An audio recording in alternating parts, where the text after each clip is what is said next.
نحمده ونستعينه ونستغفره ونعوذ بالله من شرور أنفسنا وسيئات أعمالنا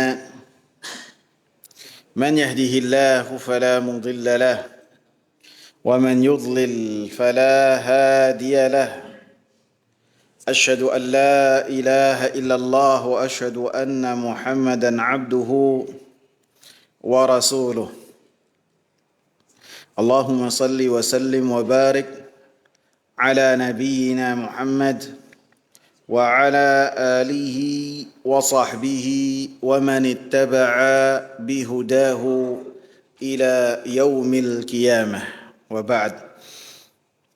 Hadirin jamaah sekalian yang saya muliakan, kita lanjutkan pembahasan kita mengenai kitab Umdatul Ahkam dalam bab al-ghuslu, babul ghusli minal janabah, bab mandi disebabkan karena janabah. Sekarang kita masuk ke tata cara mandi besar atau mandi janabah. Tercantum dalam hadis nomor 31 dan hadis nomor 32. An Aisyah radhiyallahu anha, dari Aisyah radhiyallahu anha, kita bacakan semua. Kalaupun bisa kita tuntaskan, kalau tidak kita cukupkan atau kita bahas di lain waktu. Qalat, dari Aisyah radhiyallahu anha qalat, beliau berkata, kana an-nabiy sallallahu alaihi wasallam idza igtasala min al-janabati ghasala yadayhi thumma tawadda'a wudu'ahu lis-salah. Bahwasanya Nabi sallallahu alaihi wasallam apabila akan mandi dari janabah, maka beliau membasuh kedua tangannya. Kemudian beliau wudu seperti wudunya akan salat. Seperti wudunya ketika beliau akan menunaikan salat. Persis. Thumma igtasal, kemudian beliau mandi. Thumma yukhallilu biyadaihi sya'rahu, kemudian beliau menekan rambutnya dengan kedua tangannya. Menyela-nyela rambutnya dengan kedua tangannya. Hatta idza dhanna annahu qad arwa basharatah, sampai ketika Nabi sallallahu alaihi wasallam mengira bahwasanya beliau telah menyampaikan air ke kulit kepalanya. Afadha alaihi al-ma'a 3 marratin. Kemudian Nabi sallallahu alaihi wasallam menyiram kepalanya. Afadha alaihi al-ma'a 3 marrat. Kemudian beliau menyiram 3 kali. Thumma ghasala sa'ira jasadih. Kemudian setelahnya beliau membasuh dan menyiram seluruh tubuhnya. Wa kanat taqul, Aisyah radhiyallahu anha pernah menyatakan, kuntu agtasilu ana wa Rasulullah sallallahu alaihi wasallam min ina'in wahidin naghtarifu minhu jami'a. Dulu saya mandi, saya dan Rasulullah sallallahu alaihi wasallam mandi dari kendi yang satu, dari bejana yang satu. Naghtarifu minhu jami'a, dan kami pun mengambil air dari bejana atau kendi tersebut. Ini hadis dari Aisyah radhiyallahu anha. Hadis yang keduanya nomor 32, an Maimunah bintil Harith radhiyallahu anha zaujin Nabi sallallahu alaihi wasallam annaha qalat. Dari Maimunah bintil Harith, semoga Allah meridainya, istrinya Nabi sallallahu alaihi wasallam. Annaha qalat, bahwasanya Maimunah berkata, wada'tu li Rasulillah sallallahu alaihi wasallam wudu'al janabati. Saya meletakkan untuk Rasulullah sallallahu alaihi wasallam bejana untuk mandi janabah, atau bejana yang di dalamnya air untuk Nabi sallallahu alaihi wasallam mandi janabah. Fa'akfa'a biyaminihi ala yasarihi marrataini aw thalathan. Maka Nabi sallallahu alaihi wasallam menyiramkan kedua tangannya 2 kali ataupun 3 kali. Thumma ghasala farjahu. Kemudian Nabi sallallahu alaihi wasallam membasuh farjinya, kemaluannya. Thumma daraba yadahu bil ardi awil ha'iti marrataini aw thalathan. Kemudian Nabi sallallahu alaihi wasallam memukulkan tangannya di tanah ataupun di tembok 2 kali ataupun 3 kali. Thumma tamadmada wastanshaqa. Kemudian Nabi sallallahu alaihi wasallam berkumur-kumur dan memasukkan air ke hidung, istinsyaq. Wa ghassala wajhahu wa dhira'aihi. Kemudian Nabi sallallahu alaihi wasallam membasuh mukanya, menyiram mukanya dan menyiram kedua tangannya. Thumma afadha ala ra'sihi al-ma'a. Kemudian Nabi sallallahu alaihi wasallam menyiramkan ke kepalanya air. Thumma ghassala sa'ira jasadih. Kemudian Nabi sallallahu alaihi wasallam membasuh seluruh tubuhnya. Thumma tanaha. Kemudian Nabi sallallahu alaihi wasallam menjauh dari tempat beliau mandi. Faghasala rijlaihi. Kemudian Nabi sallallahu alaihi wasallam membasuh kedua kakinya. Fa'ataituhu bihirqatin falam yuridha. Maka saya berikan kepada Nabi sallallahu alaihi wasallam kain, falam yuridha, Nabi pun tidak menginginkannya. Faja'ala yanfudul ma'a biyadaihi. Maka Nabi sallallahu alaihi wasallam mengeringkan sisa air yang melekat pada tubuhnya dengan kedua tangannya. Dan ini 2 hadis yang bersumber dari istri-istri Nabi sallallahu alaihi wasallam. Dan istri-istri Nabi sallallahu alaihi wasallam yang berbilang, yang semuanya 11. Dan ketika Rasulullah wafat, jumlah istri-istri Nabi dan ibu-ibu kita ada 9. Maka mereka adalah perawi-perawi dan penukil-penukil apa yang mereka lihat dari Nabi sallallahu alaihi wasallam yang tidak bisa ditembus oleh para sahabat-sahabat yang lainnya. Jadi Nabi sallallahu alaihi wasallam ketika berada di luar rumah, maka ada sahabat-sahabat yang mereka merutinkan diri mereka untuk senantiasa berada di samping Nabi dalam rangka menuntut ilmu, dalam rangka mencari hadis. Akan tetapi apabila tirai rumah Nabi sallallahu alaihi wasallam telah tertutup dan Nabi menutup pintu rumahnya, maka tidak ada celah dari sahabat-sahabat tersebut untuk mendapatkan ilmu dari Rasulullah sallallahu alaihi wasallam yang berkaitan dengan aktivitas yang ada di dalam rumahnya. Maka istri-istri Rasulullah lah yang berperan menyampaikan apa yang mereka dapati dari Rasulullah sallallahu alaihi wasallam tentang perkara-perkara yang tidak dilihat oleh sebagian besar para sahabat. Termasuk di antaranya adalah mandi janabah. Perawinya 2 yang kita nukil semuanya istri Nabi sallallahu alaihi wasallam. Satu Aisyah radhiyallahu anha dan yang berikutnya adalah Maimunah radhiyallahu anha. Semua istri Nabi. Dan dalam bab-bab yang lain yang hal tersebut berkaitan dengan apa yang di balik tembok rumah Rasulullah sallallahu alaihi wasallam, maka istri-istri Nabilah yang pertama kali meriwayatkan hal tersebut kepada umat Nabi sallallahu alaihi wasallam. Contoh lainnya Abu Hurairah radhiyallahu anha, beliau pernah berfatwa bahwasanya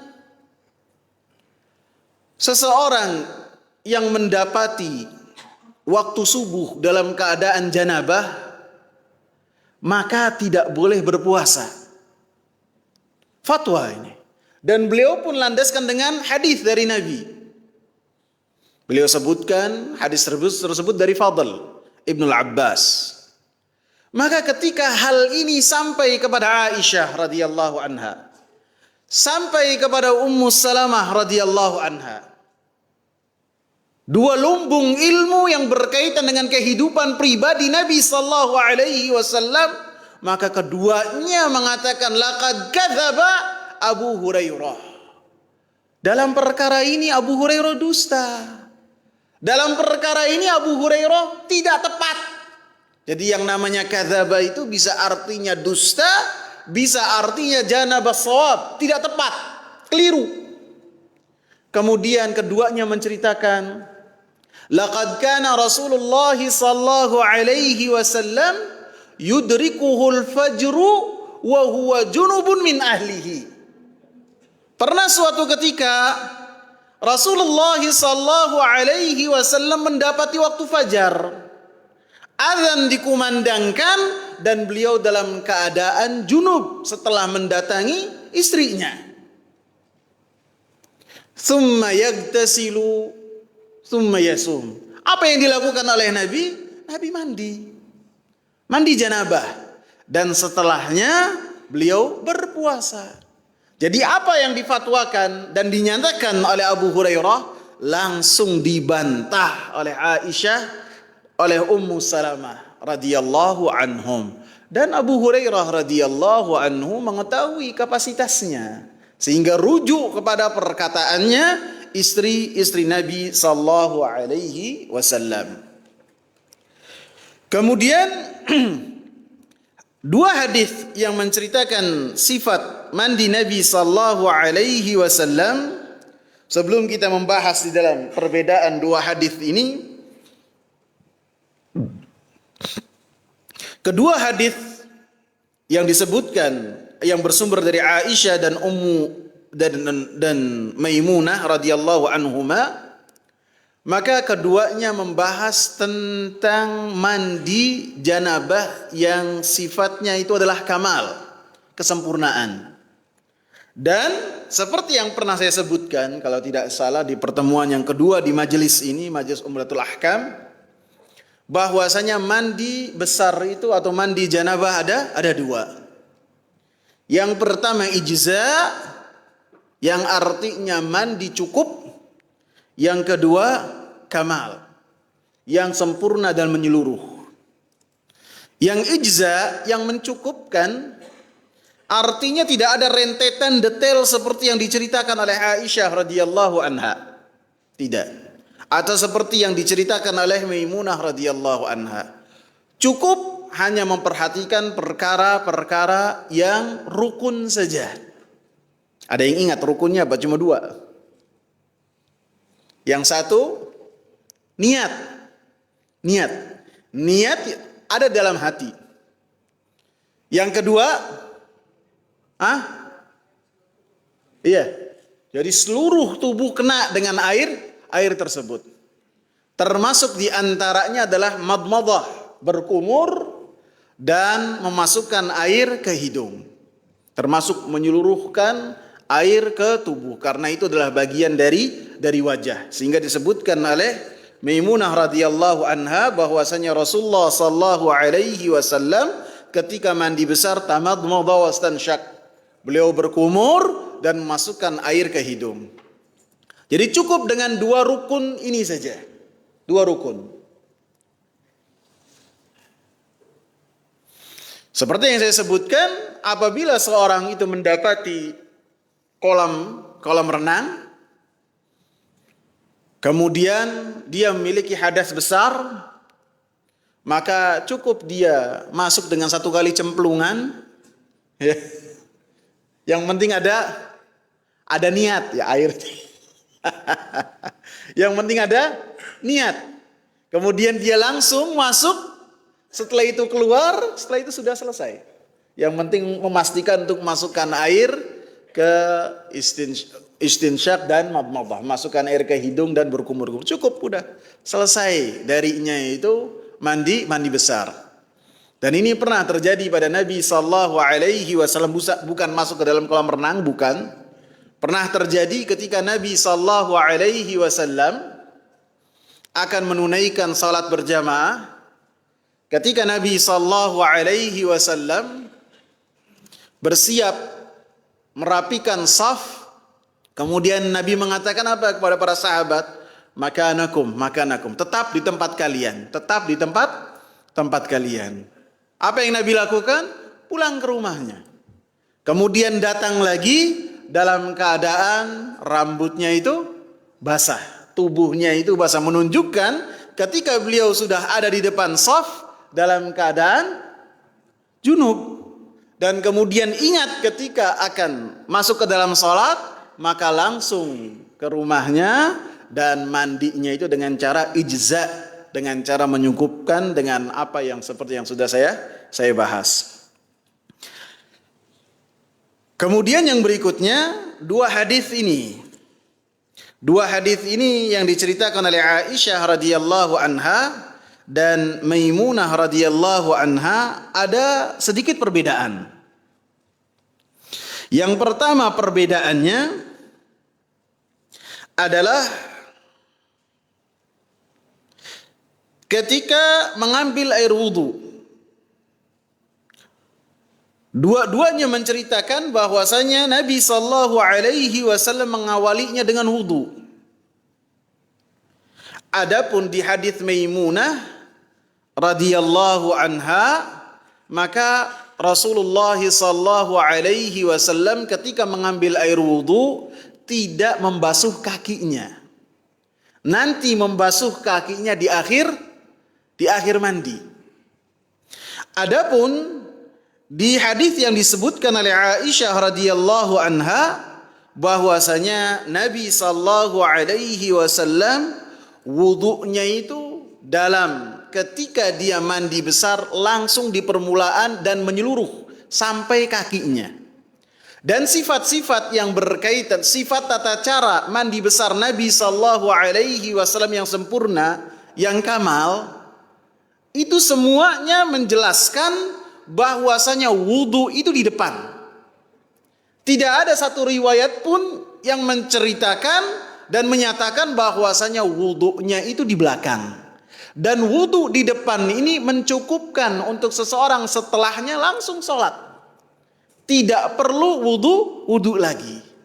Tidak perlu di depan wudu, kemudian setelah selesai mandi semuanya dengan cara yang telah dicontohkan, setelahnya wudu lagi. Maka yang demikian menyelisihi sunnah Nabi SAW. Paham ikhwan?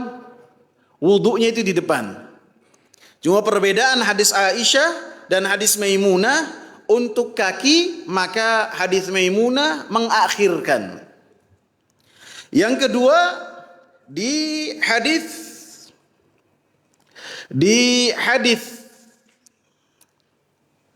Aisyah radhiyallahu anha, Nabi SAW menyiram kepalanya tiga kali.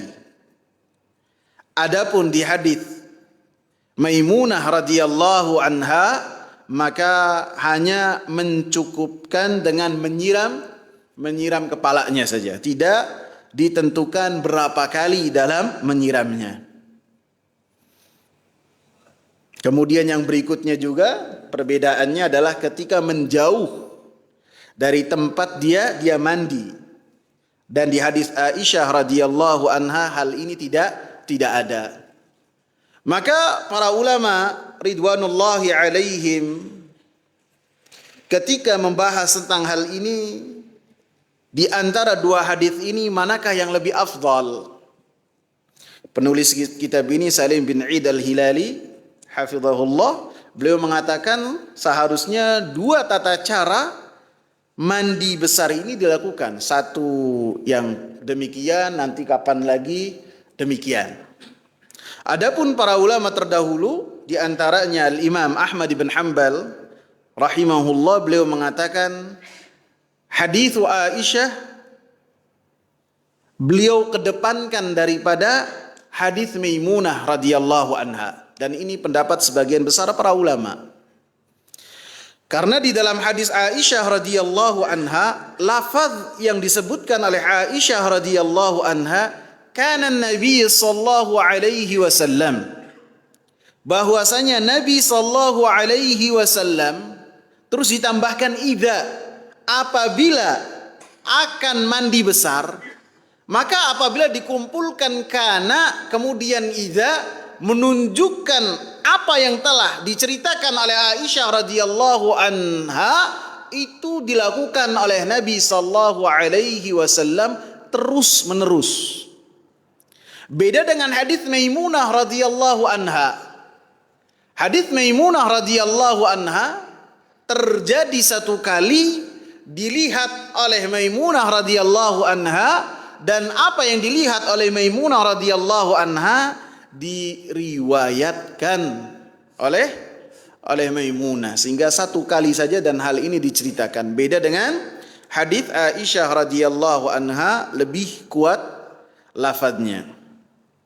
Kita jelaskan, kana Nabi sallallahu alaihi wasallam idza igtasala minal janabati ghasala yadayhi.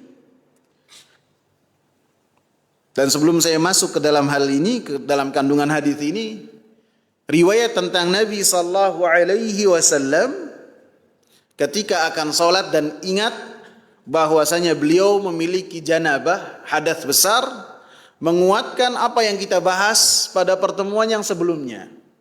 Bahwasanya seorang yang memiliki janabah dibolehkan baginya untuk dia melakukan aktivitasnya walaupun dia belum mengangkat hadas besarnya dengan mandi besar. Selama apa yang ia lakukan bukanlah sholat, maka itu tidak mengapa. Perniagaan, ke toko, ngobrol apa. Yang penting ketika sholat, hadas besarnya itu sudah dihilangkan. Yang berabe kalau lupa terus sholat ya ikhwan ya. Dan ini pernah terjadi dan hampir terjadi kepada Nabi sallallahu alaihi wasallam. Kana Nabi sallallahu alaihi wasallam idza igtasala minal janabati ghasala yadayhi. Bahwasanya Nabi sallallahu alaihi wasallam ketika akan mandi besar, maka yang pertama dilakukan oleh Nabi sallallahu alaihi wasallam membasuh kedua tangannya.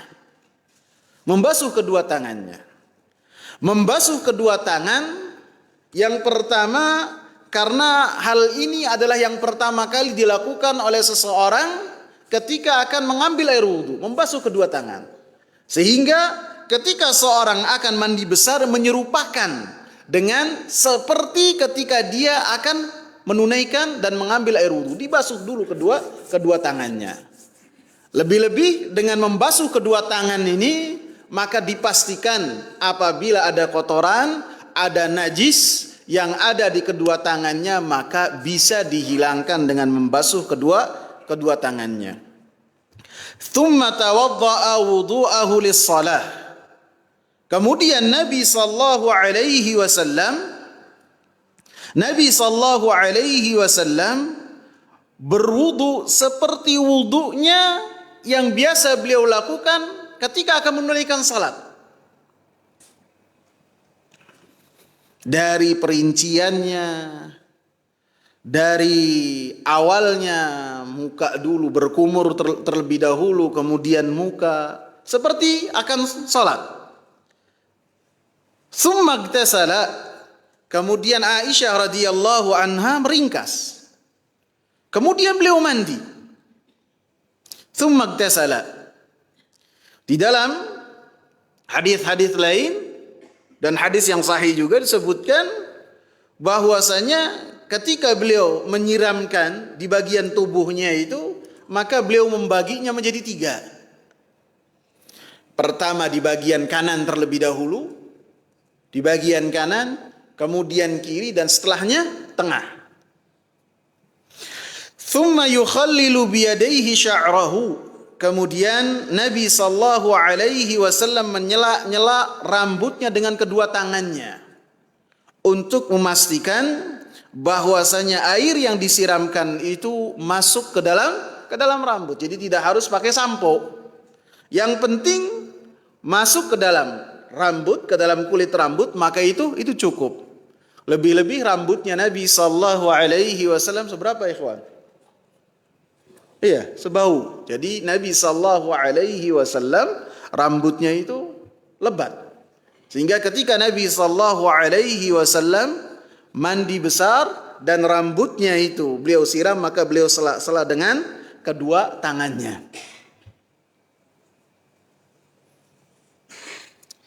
Hatta idza dhanna annahu qad arwa basharatahu. Sampai beliau mengira bahwasanya beliau telah mencukupkan air tersebut sehingga menyentuh kulit rambutnya. Di dalam lafaz ini maka kita dapati ketika kita bersuci, baik wudu ataupun mandi besar, maka patokan kita selesai ataukah tidak dari aktivitas kita itu bersandar kepada dhon, bersandar kepada perkiraan kita, walaupun perkiraannya yang kita anggap sangkaan yang kuat, bukan harus levelnya yakin. Selama kita sudah mengira, sudah dhon bahwasanya kita ini sudah sampai rambutnya kena semua, kulit kepalanya kena semua, ya cukup. Jangan setelah itu kita dapati hadis ini kemudian kita periksa satu-satu. Ini kelihatannya belum nih, ini belum. Nah, ini yang dikhawatirkan, sehingga Aisyah radhiyallahu anha ketika menyampaikan hadis ini, beliau cerdas dengan lafaz yang beliau pilih. Sehingga ketika beliau menempatkan perkataan dhon, ini adalah bantahan yang sangat keras buat orang-orang yang was-was dalam bersuci. Harus benar-benar, harus yakin, harus. Ini tidak ada dalilnya. Dan apabila seperti ini, maka bahaya dengan taharahnya. Aisyah menceritakan Nabi ketika beliau itu mandi hanya mencukupkan dengan dhon saja. Sudah dhon, memperkirakan kemungkinan kena semua tanpa diperiksa satu persatu, maka cukup. Thumma afadha alaihi al-ma'a 3 marrat. Kemudian Nabi sallallahu alaihi wasallam setelahnya menyiramkan kepalanya tiga kali. Dan menyiramkan kepalanya 3 kali ini tidak ada, 3 kalinya ini tidak ada dalam hadis yang disebutkan oleh Maimunah. Thumma ghassala sa'ira jasadihi. Kemudian setelahnya beliau menyiram sisa bagian tubuhnya. Setelah itu selesai. Wa kanat taqul, dan Nabi sallallahu dan Aisyah radhiyallahu anha pernah menceritakan, kuntu agtasilu ana wa Rasulullah sallallahu alaihi wasallam min ina'in wahidin naghtarifu minhu jami'a. Saya dulu pernah mandi janabah bersama dengan Rasulullah sallallahu alaihi wasallam dari satu kendi. Ini menunjukkan bahwasanya Nabi sallallahu alaihi wasallam ketika mandi sangat berhemat sekali dengan air. Bukan satu tower, bukan satu bak yang besar. Cuma apa? Kendi cukup. Naghtarifu minhu jami'a. Kami pun menggunakan air tersebut untuk kita mandi. Menunjukkan bahwasanya bolehnya seorang istri untuk mandi bersama dengan suaminya. Bisa kita ambil beberapa pelajaran dari hadis ini, atau sebelumnya kita sebutkan dulu perbedaan antara mandi yang ijza dengan mandi yang cukup dengan mandi yang kamal. Yang pertama, dalam mandi yang sempurna itu perbedaannya adalah dengan diawali dengan basmalah. Adapun yang ijza itu tidak disebutkan dengan basmalah. Jadi kalaupun tidak basmalah dulu, maka tidak mengapa. Basmalahnya di mana? Jadi para ulama pada dasarnya membahas tentang berzikir ketika di kamar mandi. Kamar mandi sekarang yang ada itu hukumnya beda dengan khala yang zaman dulu ada. Zaman dulu ada itu mungkin seperti apa? Seperti tempat yang khusus untuk buang hajat saja. Bisa. Atau mungkin dulu orang-orang dulu itu untuk mandi dan untuk buang air besar itu dipisah, ya. Kalau sekarang kan beda. Sekarang sampai ada wastafel, ada lagi yang shower, ada lagi macam-macam kan. Maka para ulama menyatakan untuk kamar mandi sekarang, maka hukumnya itu lebih tepat apabila dibawakan kepada zaman dahulu seperti hammamat. Seperti hammam yang ada pada zaman dulu. Kalau hammam yang ada pada zaman dulu lebih khusus itu yang berkaitan dengan pemandian seperti kolam renang sekarang. Itu hammam pada zaman dulu. Makanya pada zaman dulu sebutkan tidak boleh seorang masuk hammam. Bukan hammam yang sekarang ada, bukan. Hammam itu pemandian yang orang semua mandi di tempat tersebut. Maka disebutkan bahwasanya kamar mandi yang sekarang itu ada lebih tepat hukumnya seperti hammam yang ada pada zaman dahulu. Sehingga ketika seseorang berzikir, selama ketika dia berzikirnya bukan ketika dia mengeluarkan hajatnya, maka itu tidak mengapa. Misalnya ketika masuk dia baru ingat belum doa masuk hammam, maka bisa dia berdoa. Selama ketika dia berdoa belum dia buang hajat, atau baik itu buang air besar ataupun buang air kecil. Jadi ketika disebutkan basmalah di sini, maka bisa ketika antum di luar, bisa juga ketika antum di dalam.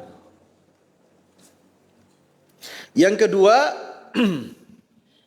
perbedaan yang kedua adalah memulai mandi besar dengan wudu. Memulai mandi besar dengan wudu. Dan ini sunnah semua. Yang disebutkan sunnah. Yang ketiga, menyela jenggot ataupun rambut. Maka ini perkara yang ketiga membedakan. Yang keempat, memperbanyak air ke kepala. Maka ini hukumnya sunnah juga. Yang kelima, ketika menyiramkan air membagi siraman tersebut ke kanan, ke kiri, dan ke tengah. Maka ini hukumnya sunnah. Yang keenam, membasuh farjinya, kemaluannya sebelum wudu.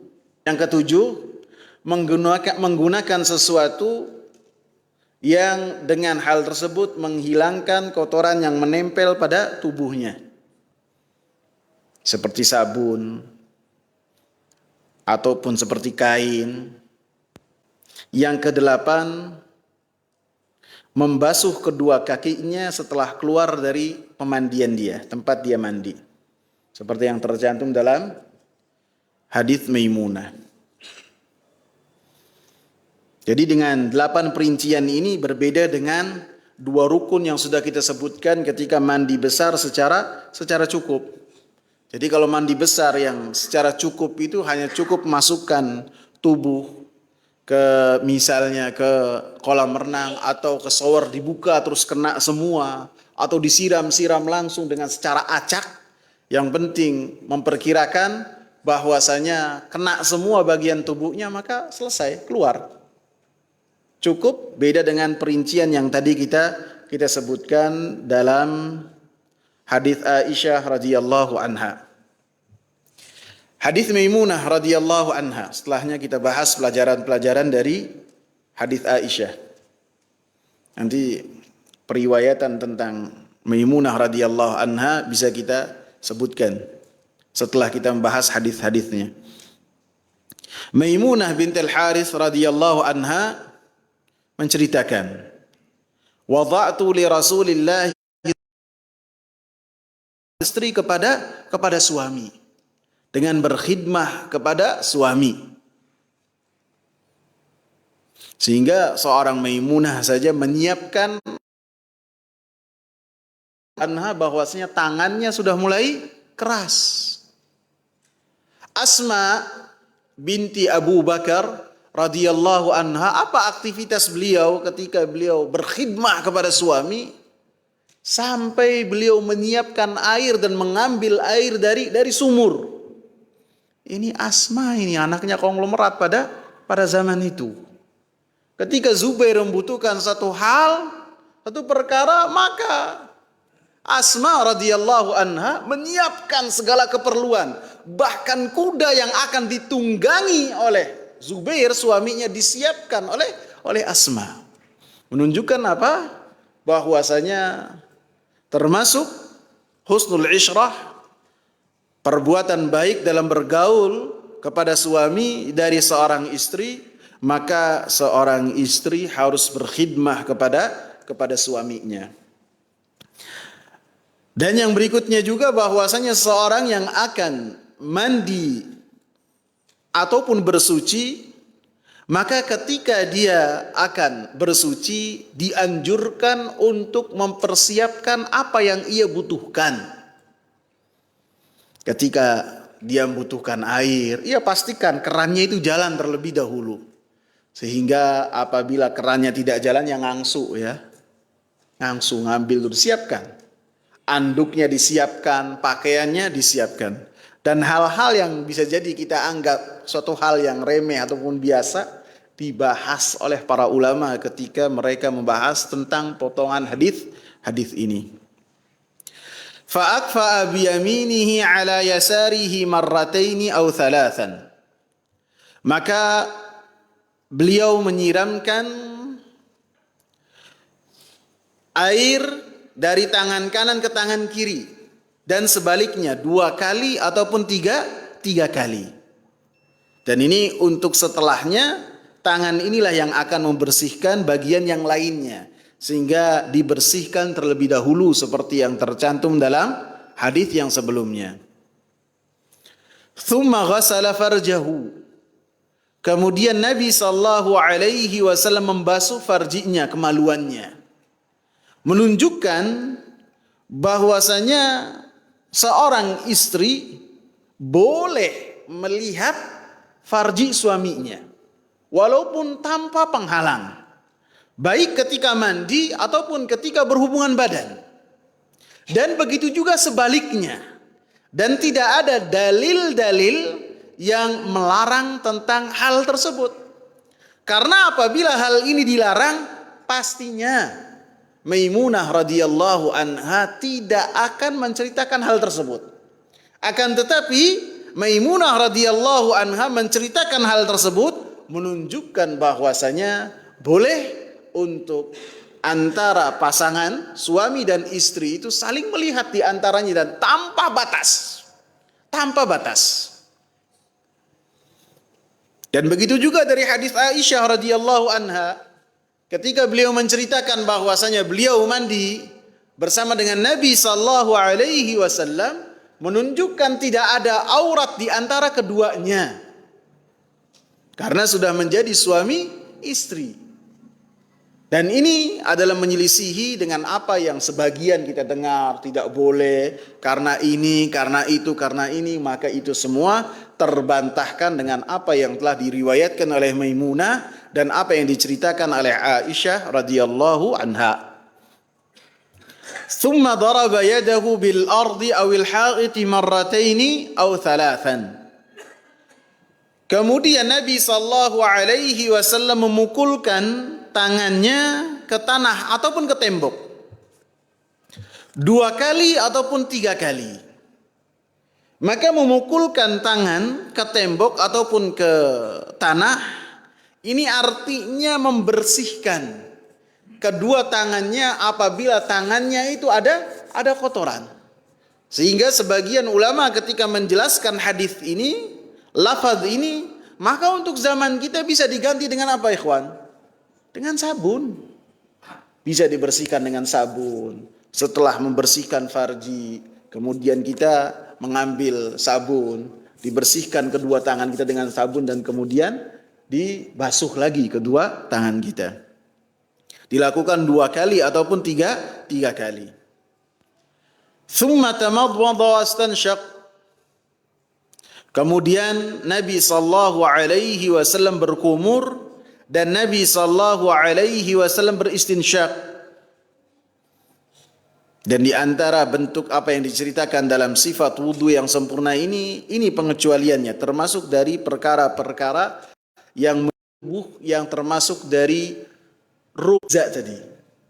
Jadi termasuk ketika seorang mandi besarnya itu dengan cara ijza, tidak boleh meninggalkan kumur-kumur dan istinsyak. Walaupun ada khilaf di kalangan ulama dan saya menguatkan ini termasuk pendapat yang kuat. Wa ghassala wajhahu wa dhira'aihi. Kemudian Nabi sallallahu alaihi wasallam membasuh mukanya, menyiramkan ke mukanya dan ke kedua tangannya. Kalau dalam wudu itu sampai dengan lengan saja, tapi dalam mandi besar dhira'aihi. Dari sini sampai ujung. Thumma afadha ala ra'sihi al-ma'a. Kemudian Nabi sallallahu alaihi wasallam menyiramkan ke kepalanya air. Beda dengan hadis Aisyah, ada sebutan 3 kali. Thumma ghassala sa'ira jasadihi. Setelahnya Nabi sallallahu alaihi wasallam menyiramkan kepada seluruh tubuhnya. Thumma tanahha fa ghassala rijlaihi. Kemudian Nabi sallallahu alaihi wasallam menjauh dan setelahnya Nabi sallallahu alaihi wasallam menyiram kedua kakinya. Disebutkan bisa jadi ketika Nabi sallallahu alaihi wasallam menjauh dari tempat beliau mandi, ada kotoran di tempat ketika beliau mandi, ataupun ada genangan yang kemudian beliau menjauh. Dan setelahnya beliau siram kedua kakinya, dan ketika menyiram kedua kakinya ini dalam rangka berwudu. Karena dalam riwayat-riwayat lain disebutkan Nabi berwudu terlebih dahulu, akan tapi ketika kebagian kaki Nabi sallallahu alaihi wasallam tidak membasuhnya, akan tapi mengakhirkan. Fa ataituhu bi khirqatin falam yuridha. Kemudian saya berikan, kata Maimunah, kain yang dengannya Nabi sallallahu alaihi wasallam mengeringkan tubuhnya. Maka Nabi sallallahu alaihi wasallam tidak menerimanya. Faja'ala yanfudul ma'a biyadihi. Dalam riwayat lain biyadihi. Kemudian Nabi sallallahu alaihi wasallam mengeringkan air yang sisa beliau mandi besar dengan kedua tangannya, demikian. Maka disebutkan oleh para ulama ketika yang berkaitan dengan fa'ataituhu bi khirqatin falam yuridha, apakah ini termasuk tata cara mandi yang sempurna? Sedangkan dalam riwayat Aisyah tidak diceritakan hal tersebut. Maka bisa jadi Nabi sallallahu alaihi wasallam tidak menerima kain ataupun handuk yang diberikan oleh Maimunah karena pada saat itu bisa jadi cuacanya panas. Sehingga dengan air itu ada di tubuhnya maka akan lebih berasa adem. Karena istri-istri yang lain yang bisa jadi meriwayatkan tata cara Nabi sallallahu alaihi wasallam mandi besar itu tidak meriwayatkan hal ini.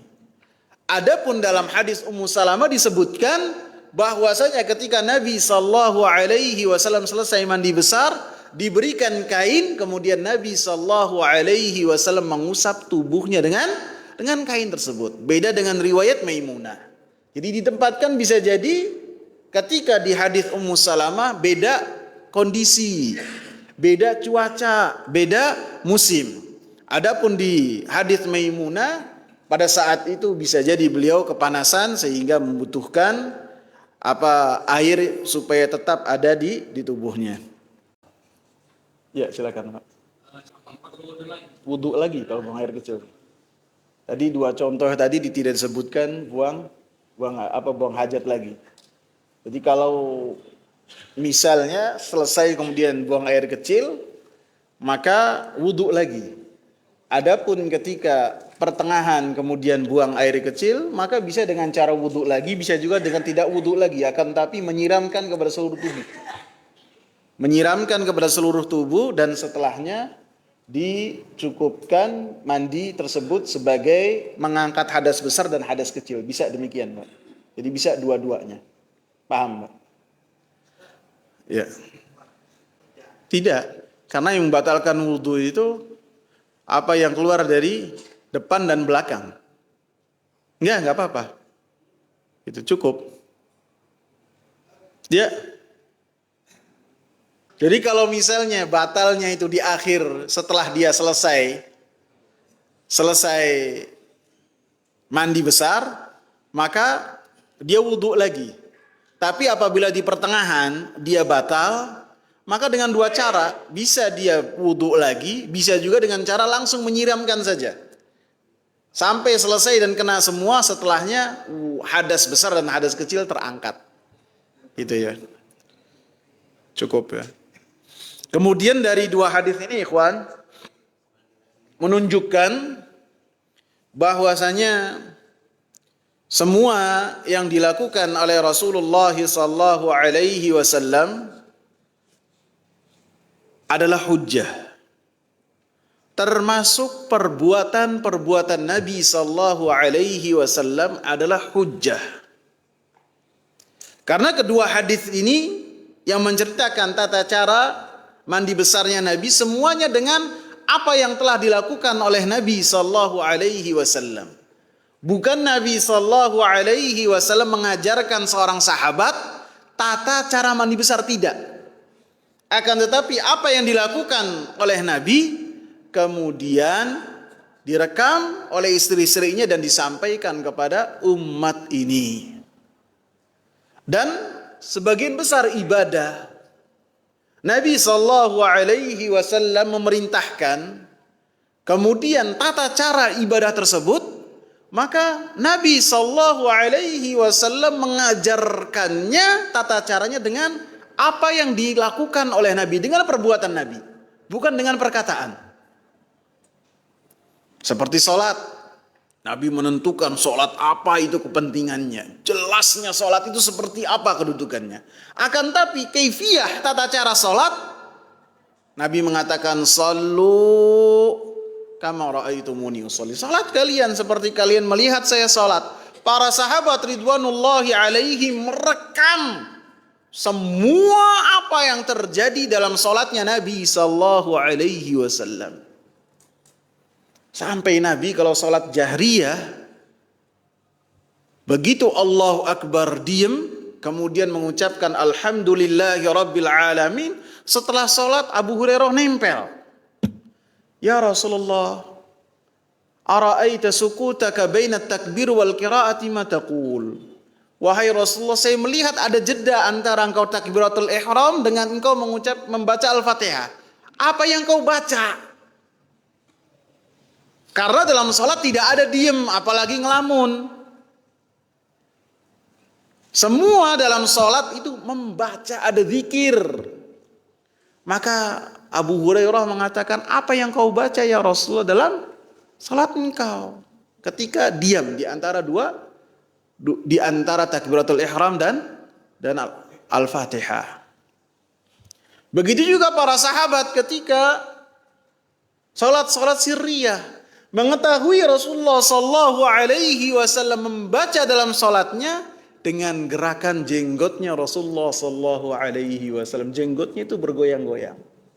Menunjukkan bahwasanya dalam salat sirriyah bukan diem, akan tapi membaca. Begitu juga dengan ibadah haji. Maka Rasulullah sallallahu alaihi wasallam katakan, khudhu anni manasikakum. Ambillah dariku manasik haji kalian. Manasiknya kalian ambil sekarang. Ketika haji bersama dengan Nabi sallallahu alaihi wasallam. Sehingga dalam Bulughul Maram, hadis yang dikumpulkan oleh Al-Imam Ibn Hajar Asqalani rahimahullah, dalam manasik haji ada hadis Jabir ibn Abdullah yang sangat panjang sekali. Dari Nabi di Madinah sampai selesai menunaikan ibadah haji. Disebutkan. Apalagi sama Al-Imam Albani, hadis ini dikumpulkan dari riwayat-riwayat yang lain sehingga sangat panjang sekali. Antum bayangkan hatta mendengkurnya Nabi sallallahu alaihi wasallam ketika Nabi di Muzdalifah diceritakan oleh Jabir radhiyallahu anhu. Menunjukkan apa? Semua yang dilakukan oleh Nabi sallallahu alaihi wasallam itu adalah hujjah sebagaimana perkataan-perkataan Nabi sallallahu alaihi wasallam. Karena sunnah definisinya adalah semua yang dinisbatkan kepada Nabi sallallahu alaihi wasallam, baik perkataan, perbuatan dan takrir, persetujuan Nabi sallallahu alaihi wasallam. Wallahu taala a'lam. Semoga bermanfaat. Subhanakallah.